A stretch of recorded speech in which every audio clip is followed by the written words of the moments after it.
안녕하세요, 박찬양입니다. 요즘 부동산 시장은 이 폭풍 전야를 보는 것 같습니다. 정부에서는 여전히 강력한 대출 규제로 이 상급지 갈아타기나 갭 투자들을 꽁꽁 묶어두려고 하고 있습니다. 심지어는 전세 대출도 이 분할 상환 카드로 심리를 얼어붙게 만들고 있습니다. 이에 반해서 개인들은 시중은행의 대출이 막히자 이 규제 무풍지대인 대부업체의 문까지 두드리면서 어떻게든 틈새를 찾고 있는 것 같습니다. 이 내년 3월 대선에서 집값 잡기가 가장 핫한 화두가 될 것 같습니다. 이에 오늘은 제가 평소에 부동산에 대한 조언을 듣고 있는 부동산 투자 좀 하는 형, 필명을 라이언으로 쓰고 있는데요. 이 형을 찾아가서 과연 대선 전에 집을 사야 하는지 제가 한번 시원하게 물어봤습니다. 이 무주택자, 1주택자, 다주택자별로 포지션을 어떻게 가면 좋을지 이 사이다 같은 답변으로 풀어주었습니다. 이 부동산 투자 좀 하는 형이 투자를 11년 정도 해오면서 자산을 100억대로 불렸으니 부동산의 숨은 고수라고 불러도 이 손색이 없다고 생각합니다. 이 평소와 같은 형 동생의 대화를 취했지만 그 안에는 부동산 투자의 인사이트가 담겨져 있으니 앞으로 부동산 시장이 어떻게 흘러갈지 궁금하신 분들은 꼭 끝까지 시청해 보시기 바랍니다. 형, 이제 아무래도 대선이 곧 다가오고 있고 그다음에 이제 뭐 여야 쪽에서 이제 대표들이 결정이 됐으니까 형도 이제 관심 있게 볼 것 같은데 제일 아무튼 사람들이 제일 궁금해하는 거는 이제 과연 집값이 그 정부가 원하는 대로 잡힐 것이냐 이런 부분인 것 같아. 안 잡힐 거라 보진 않아. 이 상태로는 당분간이라 하면 앞으로 한 5년 정도? 그러니까 대출 규제를 하도 이제 해대니까 아무래도 거래량은 좀 급감을 하는 것 같아서 금매성의 물건들은 좀 나오고 있는 것 같아서 약간 그러니까 겉에서 보기에는 이거 진짜 집값 하락의 약간 신호가 아닌가 뭐 이런 생각이 들기는 들더라고. 뭐 그렇게 생각할 수도 있는데 이제 추세란 게 사이클은 이제 추세가 있거든. 근데 이제 보통 사람들이 착각하는 게 추세 안에 이게 상승세라도 그 안에 이제 변동성이 있단 말이야. 정부의 정책 같은 거는 변동력이 되거든. 일시적인 거다 이거지. 일시적인 걸 이제 추세가 꺾였다고 생각해서 착각하는 사람들이 너무 많아. 난 지금 이 정책도 추세가 아니라 변동성이라고 생각하거든. 일시적인 변동 요인. 대출 규제를 함으로써 이제 급한 사람들이 매물 내놓겠지. 근데 그 매물들이 소진되고 나서 어떡할 거냐 이거지. 결국에는 근본적인 원인이 해소되지 않는 상황에서는 이런 이제 심리적인 대출로 어떻게 보면 심리 요인도 되게 크거든. 사람들 입장에서 대출하니까 떨어지겠지. 어떻게 보면 나 이게 약간 심리 싸움이라 생각해. 이제 큰 선거를 앞두고 어떻게든 이제 묶어야 되니까. 근데 이 묶어두는 게 결국에는 선거 끝나고 나서 다시 또 폭발할 거라 생각해 나는 수요가.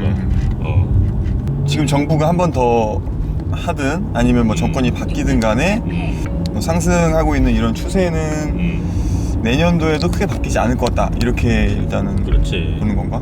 만일에 정권이 유지된다 만일에 그러면은 앞으로 10년이 지나도 집값이 안 꺾일 것 같고 만일에 뭐 윤석열이 된다 그러면 한 5년 정도 지나면 안 꺾일 거라 생각해. 근데 이제 하여튼 사람들은 그렇게 생각을 하진 않는 것 같아. 많은 분들이 몰라 이렇게 좀 떨어지면 내가 산다 이렇게 막 기다리는 사람들이 좀 있는 것 같아서 좀 항상 뭐 내가 생각하는 바지만 다수의 의견은 중요하지가 않아. 다수가 맞으면 부자가 소수일 리가 없거든. 다수의 의견은 오히려 기피해야 된다. 난 그렇게 생각해 항상. 다수견 아니다 이거지. 시장 상황은 다수결의 원칙에 따라서 내려야 한다고 생각하기 때문에 내리진 않는다. 그치, 이렇게 본다는 거지.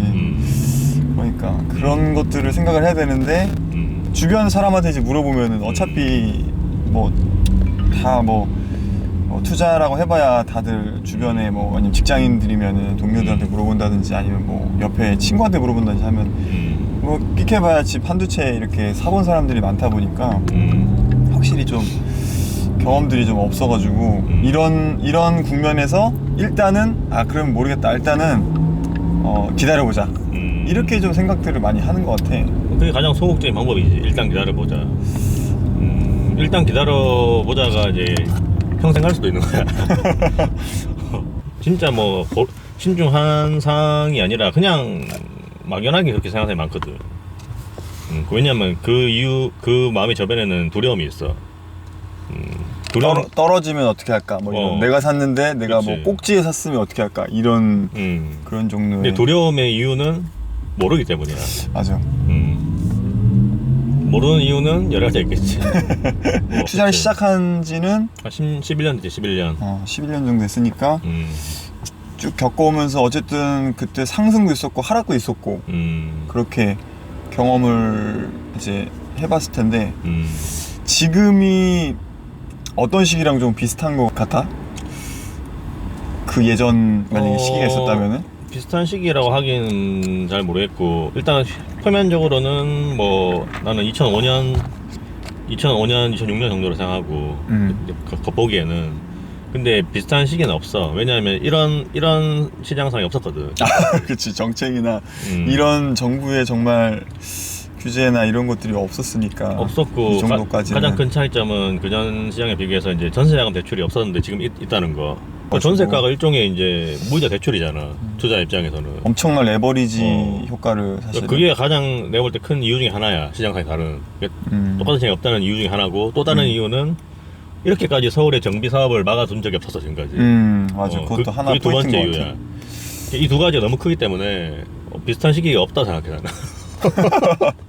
새로운 이제 전국이다 보니까 다들 이제 뭐 어떻게 그러면은 투자를 해야 될지 투자해야 될지 아니면 멈춰야 될지 아니면 기다려야 될지 혼란스러운 것 같은데 순서대로 그러면 무주택자다라고 했을 때는 어떻게 포지션을 가져가면 좋을까? 그러니까 무주택자들이 가장 크게 빠진 오류가 이제 청약 점수가 아까워서 분양을 기다리는 사람이 너무 많아.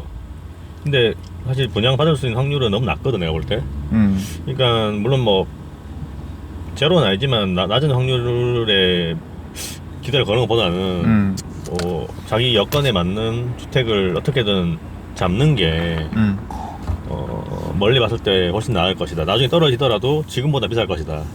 훨씬 지금보다 훨씬. 왜냐면 앞으로 한 5년 더 오를 거라 생각하고 있고 5년 뒤면 지금보다 집값이 거의 2배 가까이 될 것 같거든 내가 볼 때. 현재 집값보다. 근데 그때 만약 추세 꺾여서 떨어지더라도 그때 가격이 20-30%밖에 안 떨어져. 그러니까 지금 가격이 100이면 그때 200인데 그때 20-30% 떨어져봤자 150이란 말이야. 그러니까 지금보다 비쌀 거다 이거지 훨씬. 그러니까 사는 게 낫다 이거지. 떨어지는 거에 대한 두려움을 이기고 결국 지금 사면은 한 2배까지 가는데 그렇지. 두려움을 이기고 이제 사는 게 좋을 것 같다. 그러면은 이제 가장 고민이 많을 수밖에 없는 1주택자, 그냥 자기 명의로 그냥 아파트 현재 하나 있다, 자기 실거주하는 아파트 있다라고 하면 다들 고민하는 게 지금이라도 이제 조금 더 상급지로 내가 뭐 세금이나 이런 걸 좀 주더라도 이제 내고서 갈아타기를 해야 될지 아니면은 좀 더 기다렸다가 가격 조정이 뭐 오든 안 오든 내년 뭔가 불확실성이 끝나는 뭐 3월 이후에 그때 좀 움직여야 될지 이런 부분에 대해서는 어떻게 나는 생각해? 시기적으로는 지금이 제일 싸다 생각하고 11월달 롯데가 제일 싼 것 같아 나는. 내년 싼 3월 것 같다? 기다리는 것보다는 지금이 더 싸다라고 더 싸다 생각하지. 왜냐하면 사는 사람들이 다 지금 관망하고 있거든. 대선이 누가 될지 모르기 때문에. 그건 사실 파는 사람도 마찬가지긴 한데 근데 이제 어쩔 수 없이 팔아야 되는 사람도 있단 말이야 또. 그런 사람들 물건을 지금 잡는 게 좋다 이거지. 그러니까 1주택자가 취할 수 있는 포지션이 첫 번째는 가장 공격적으로 할 수 있는 투자가 자기가 실거주는 현재 당장은 못하지만 일단 갭투로 해서 한 좀 나중에 뭐 2-4년 뒤에 이사 가고 싶은 그런 거주지에 아파트를 사놓고 자기는 이제 전세는 아마 안 되겠지? 그럼 월세로 가서 이제 어느 지역에 좀 사는 거 이런 거를 추천을 또 몇몇 전문가들이 해주긴 하더라고. 그래서 그렇게 하는 방법 아니면은 그냥 실거주 하는 대로 그냥 이사 가서 갈아타긴 해라. 만약에 두 가지 중에서 형 선택을 한다면 어느 쪽이 좀 더 나을까? 나는 할 수 있는 제일 좋은 걸 할 것 같아. 제일 좋은 거 하려면 갭 투자하는 게 낫겠지. 내가 할 수 있는 가장 최선의 그렇지. 그 곳을 산다. 그렇지. 왜냐하면 왜 자꾸 최대한 좋은 데 가라 하는 이유는 아까 얘기했듯이 뭐 3기 신도시나 이런 이제 보금제나 이런 애들이 들어올 자리가 뻔해. 싼데 들어오거든. 땅값 싼데. 서울에 이제 비싼 땅은 절대 못 들어와, 그런 게. 들어올 수도 없고. 그러니까 시간이 지날수록 정부가 할 수 있는 일은 그런 데밖에 공급을 못 해. 그럼 그런 데 공급이 되면 누가 타격을 받겠어? 서울에서 변두리 지역이 타격을 받는다. 변두리 지역이 타격을 받기 때문에 타격을 받지 않을 지역을 사야 돼, 그지? 좋은 놈이 더 많이 오를 수밖에 없는 게 서울의 1급지는 이제 정비 사업을 통할 수밖에 없잖아. 특히 뭐 재건축 같은 거 이제 압구정이나 뭐 목동이나 뭐 대치동 이런데 그런 데들은 부수고 지어야 되기 때문에 무조건 이제 가격이 그 과정에서 오를 수밖에 없어. 근데 이제 신도시나 저 경기도 같은 데는 빈 땅이 짓잖아. 신도시 빈 땅이 짓는 거는 이제 멸실이 없기 때문에 중간에 그 과정에서 뭐 전세가 오를 일도 없고 그냥 무조건 거기는 그 새로 지어진 공급만큼 그대로 다 그냥 늘어난다라는 측면을 봐야 되네. 그렇지, 그럼 결국에는 공급만 계속 늘어난다라는 그런 뜻이구나. 그렇지. 이제 한 두세 채 갖고 있는 이 다주택자들 이분들은 아마 줄여오고 뭐 증여도 하고 막 이게 분산도 했을 텐데 그래도 아직도 못 팔아가지고 갖고 있는 분들이 있을 거거든. 그런 사람들은 어떻게 하면 좋을까? 일단 버틸 수 있으면 버티는 게 좋고 만일에 뭐 그게 현금 흐름이 영 부담스럽다 종부세 이런 게 그럼 나 같으면 이제 팔고 똘똘한 한 채로 갈 것 같아. 뭐 예를 들어 한 두 개를 갖고 있는데 서울의 아파트 그러면은 두세 개 갖고 있는데 그거를 그냥 좀 뭉쳐가지고 하나로 해가지고 먹고 가는 그런 근데 방법들. 뭉치는 것도 이제 또 팔 때 세금 많이 나오잖아. 그러니까 뭐 일가구 주택이 아니면 굳이 나는 웬만하면 버틸 것 같은데. 그러니까 파는 행위는 가능하면은 그렇지. 안 하는 게 좋고. 왜냐하면 이게 버티면은 결국 이제 버틴 사람들이 그 종부세를 다 맞으면서 버티는 거잖아.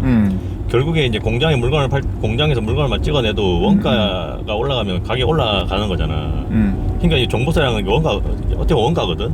제로비랑 제로비. 재료값이 올라가면 그거보다 몇 배 더 오르게 해서 지값은. 그러니까 버티면 결국에는 그 냈던 종부세 몇 배를 더 받게 돼 있거든. 그러니까 그거를 뽑아낼 수 있다. 그렇지. 어차피 버틸 수만 있으면 버티라 이거지. 이제 22일인가 그때쯤 되면은 올해 종부세 이제 나온다고 그러더라고. 종부세 맞으면은 사람들이 내놓을까? 집을?